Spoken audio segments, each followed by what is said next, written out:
அப்பதான் எல்லாருக்கும் ஒரு வாய்ப்பு வரும்ல.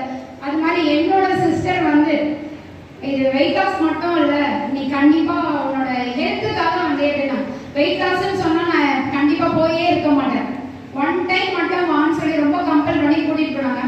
ஆனா சென்டருக்கு கூட்டிட்டு போல, ஒரு இடத்துக்கு போகலாம், ஃபேன்சி ஸ்டோர் போகலான்னு சொல்லி கூட்டிட்டு போனாங்க. அந்த மாதிரி தான் சரி சென்டருக்கு போட்டு போனோடனே ஷேக் எடுத்தேன். ஃபர்ஸ்ட் டே அந்த ஒரு 8 இயர்ஸா இங்க யாருன்னா ஒரு மூவில கூட இருக்கும்ல, இங்க யாருன்னா உட்காந்துட்டே இருக்க மாதிரி இருக்கும், அந்த மாதிரி பெயின் இருக்கும். ஃபர்ஸ்ட் டே ஷேக் ஆப்ரேஷன் எடுத்தேன், சொல்லவே முடியாது, அப்படியே ஒரு ரிலீஃப் வந்துச்சு. அன்னைக்கு மட்டும் நான் 9 o'clock நைட்டு 9 o'clock வரையும் எங்கள் ஹஸ்பண்ட் கூட ஒர்க் பண்ணேன்.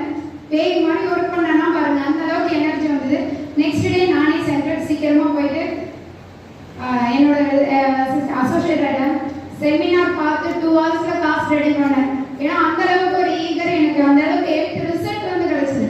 ஸோ அசோசியேட் ஆகிட்டு எல்லாமே இது இங்கே என்னன்னா சொல்லுவாங்க, சீக்கிரமாக வெரி ஷார்ட் பீரியட்ல 15 kg வெயிட் லாஸ் பண்ணேன்.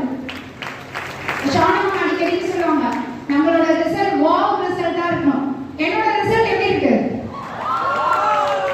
அவ்வளவுதானா? தேங்க்யூ. நெக்ஸ்ட் வந்து எக்ஸ்ட்ரா நேஷனல் ஈவெண்ட்டுக்கு தான் போயிருக்கோம். எங்கள் டீமோட எல்லாமே ஜாலியாக